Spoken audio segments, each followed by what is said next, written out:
University of North Carolina at Chapel Hill, Professor of Economics Mark Jones has been studying the link between the country's educational attainment and its economic development.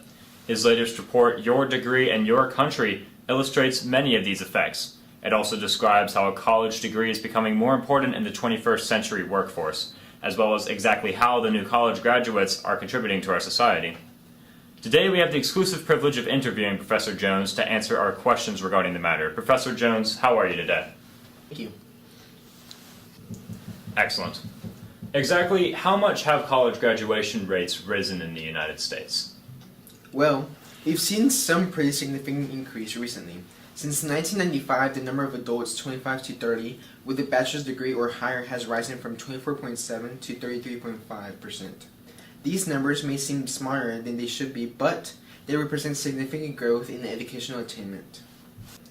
In President Obama's American Graduation Initiative, begun in 2009, the vision was to promote higher education rates in the United States by 2020.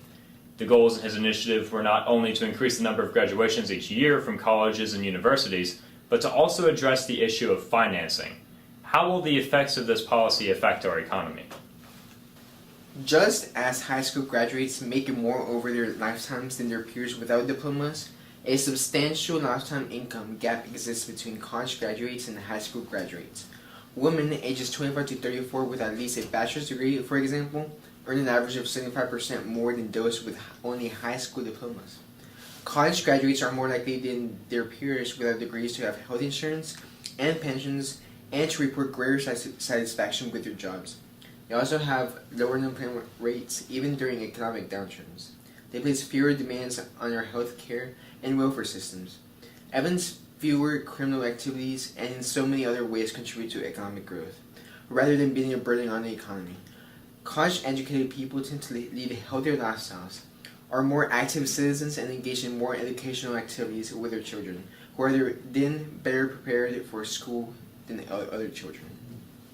So, how does this help? Well, basically, areas of the country with higher knowledge per capita perform better than areas with less, which is the cornerstone of economic development. Will it have any adverse effects? Unfortunately, the income mentioned before may only get worse as time goes on. With student loans debts rising, it is becoming more and more difficult for low-income families to afford the education they need to catch up with higher-income families. My colleagues and I are still exploring these effects and plan to do a presentation with TED at a later date. Thank you. We eagerly look forward to your next report. Thank you.